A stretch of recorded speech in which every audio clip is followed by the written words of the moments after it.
Alright, we've all heard it at some point. We're looking for advice on how to make gold, and someone always mentions doing tier 4 fractals. They're one of the higher gold per hour activities after all. There's a problem though. You might have never run them before, you might not have ascended gear, and you don't have agony resistance. Or maybe you don't even know what I'm talking about. A quick search will show you that agony resistance will cost you 50 to 80 gold, and you thought that was the easy part, since you can buy this from the trading post. Getting the Ascended gear is a whole other story.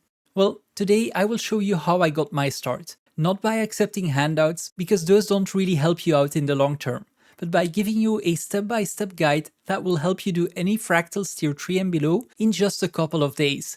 And by the time you're getting used to those, you'll have enough gear to do tier 4 as well. If you're very new to fractals, this intro might have been lost on you. In short, fractals are a type of scaling dungeon. Every day you get bonus rewards for doing 3 specific fractals, and you have the option to do 3 more recommended ones for some extra goodies. The problem is that at some point they require a certain set of gear and a stat called Agony Resistance. So how do you get started? Well, by not spending your gold on Ascended gear at all. First things first. A lot of common advice from veteran players is to skip tiers 1 through 3 altogether and go straight for tier 4. I can't state how much I disagree with this, especially if you're new to the game or fractals, because the same people who recommend this will likely get annoyed that their teammates are slowing down their own runs. Tier 1 is for learning all about the fractals themselves, what each level is and how to beat it. Tiers 2 and 3 will increase the difficulty by introducing a few twists. Sometimes you won't be able to stay close to your allies due to a force field pushing you away, while at other times you will take increased damage for not being near your allies. Every tier consists of 25 levels, so level 1 to 25 is tier 1, all the way up to level 100 for tier 4. To get started in tier 1, all you need is a good build and some exotic gear. So go over to discretize.eu, which is a website with builds and guides by some of the most experienced Fractals players in the game. Or metabattle.com, click on your favorite class and check out their Fractal section. If you haven't finished your core Tyria Fractal attunement masteries yet, don't worry. You don't need them straight away, but it might be a good idea to get started now. The main bottleneck you'll face to advance through the different tiers is Agony Resistance. You'll need 17 to do all of tier 1, 61 for tier 2, 106 for tier 3 and 150 for tier 4. The first pieces of Ascended gear I recommend for you to focus on are rings, trinkets and a backpack, in that specific order. Rings and trinkets can be bought from the different vendors in the Living World Seasons 3 and 4, as well as for laurels in one of the main hubs. The fastest ring, trinket and backpack to farm for are probably from the Bitter Frost Frontier, as you can buy one of each for winter berries, which can be farmed daily on all of your characters. If you want to know how, check out my Bitter Frost farming guide. The reason I recommend rings first is because they can be upgraded and each have up to 3 slots for Agony Resistance. Trinkets only have a single slot, and backpacks can be upgraded to have 2 slots instead of 1, but at a pretty steep cost. When you have your 2 rings, the easiest thing to do would be to buy 2 +9 infusions from the trading post. This will cost you anywhere from 7 to 9 gold, and if you're struggling to come up with this number, make sure to check out some of my other guides as well. These 2 rings will not only allow you to do all of tier 1 fractals without worry, but they can be used by all of your characters on your account. So if you like playing different alts or have trouble committing to a main, these are a great solution. Each ring can be attuned and infused in the Mystic Forge, to add 2 slots extra to each for even more resistance. This is where those masteries I mentioned earlier come into play. If you have the second mastery, you can attune your rings to add an extra slot for Agony Resistance at a very low cost. All you need is the ring, an Agonized Essence which costs 24 silver at a vendor, a +1 infusion which costs 4 copper on the trading post, and a Philosopher's Stone. You can get 10 stones for 1 spirit shard from the Mystic Forge attendant. If you manage to attune both of your rings, you'll have 36 Agony Resistance total by adding 2 more +9 infusions, getting you halfway through tier 2 already.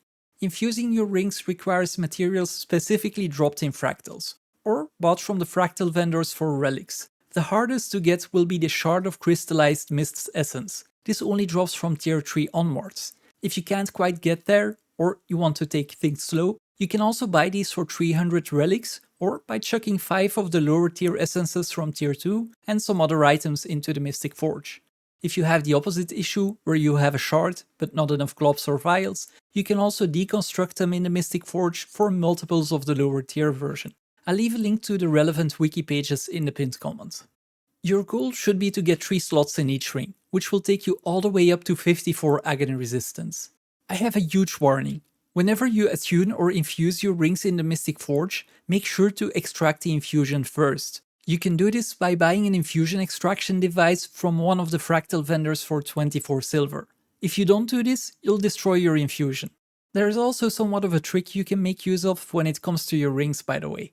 The game recognizes regular infused and attuned rings as different items, so you can technically equip 2 of the same ascended rings by infusing or attuning one of them, but not the other.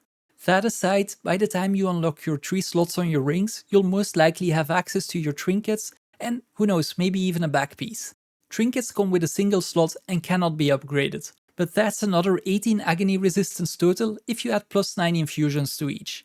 When you're on this journey, I would advise you to infuse your backpack as the last possible item, and even then, only when you have enough resources to spare. You'll need 250 globs of ectoplasm, a gift of ascension which will cost you 500 relics, and a shard of Mist's essence. We'll consider this a luxury and not really required for this guide. So if you've done all of this, you should have 9 slots in total, in which I would recommend you to add plus 9 infusions each for a total of 81 Agony Resistance. At some point, you'll be able to stop buying these infusions from the trading post and get them from the Fractal vendor instead. 81 resistance is 25 shy of being able to run all of the tier 3 fractals. So how do we fix this? Well, ArenaNet did us a massive favor with the Wizard's Vault. You can buy up to 3 armor pieces and a weapon for Astral Acclaim. And to get to 106 Agony Resistance, all we need is 3 more pieces with a plus 9 infusion in them. I recommend adding the Agony Resistance in your armor first, because if you weapon swap to a non-ascended weapon, the resistance in your weapon will not count until you swap back. Depending on how many resources you already have at hand right now, this journey can range from a couple of days to a couple of weeks. Try to enjoy this process. Tier 1 fractals have a really low barrier to entry, and if you're uncomfortable going up a tier, it's fine to stay in tier 1 longer. I did this myself for the longest time. And the same applies to any other tier you'll step foot in. By the time you get used to each tier, you'll have more than enough ways to finish those 3 remaining armor pieces and probably a second weapon set for your Agony Resistance. The chances you'll need a guide for those final pieces are slim, and if you're lucky, you can even get ascended gear as rare drops from doing fractals. Instead of ending the video now, I want to share a few more things I wish I'd have known when I started out. When you're new to fractals, look for groups that welcome anyone or that state that they're chill runs. If you're listing your own group, do the same. Let people know you're a new player in the LFG. Your initial runs will be much slower than an experienced team, but that's a good thing. If you're playing with 4 seasoned veterans who drag you along for the ride, you're less likely to actually learn how to play each of the fractals. The goal is to learn, not to loot as fast as possible. That's for when you've done them hundreds of times. If you have a welcoming guild or a group of friends, make sure to ask them along as well. You can only open a fractal level up to the one you've beaten, as well as the level above. So if you can get a group of people to level up your fractal level, that could make for a fun evening or afternoon of gaming with friends, and you'll get quite a bit of loot along the way. Other people can open up higher level fractals for you if they've beaten them before. So when you're just starting out, it might be easier to join a group than form your own. A good daily goal is to run the 3 daily fractals and the tier 1 recommended fractal. As you move up the tiers, you don't need to run the dailies in each tier. If you run the daily tier 2 fractals, you will also get a reward chest for the tier 1 fractals. This does not apply to the recommended fractals, by the way. You need to run those separately. If you're 5 and later on 10 Agony Resistance shy of being able to do a certain fractal level, you can buy something called an Anguish Tear of Alba from the Mist's Potion Brewer. This will temporarily increase your Agony Resistance for an hour, which is usually more than enough to get the dailies done. A common courtesy when running group content is to have food and utility buffs. Buying the food and utility items listed in a lot of guides can be quite costly. Instead, here are some cheaper alternatives that you can buy. These are not as effective as the top tier buffs, but cost far less, and they'll do for now. I'll even let you in on a secret. I still run these in my weekly raid clears and no one knows about this. Well, once you get to the higher tier fractals, you might notice groups listing P plus F in the LFG. This means potions and food. The vendor who sells you the Tear of Alba also sells an offensive, defensive and mobility potion.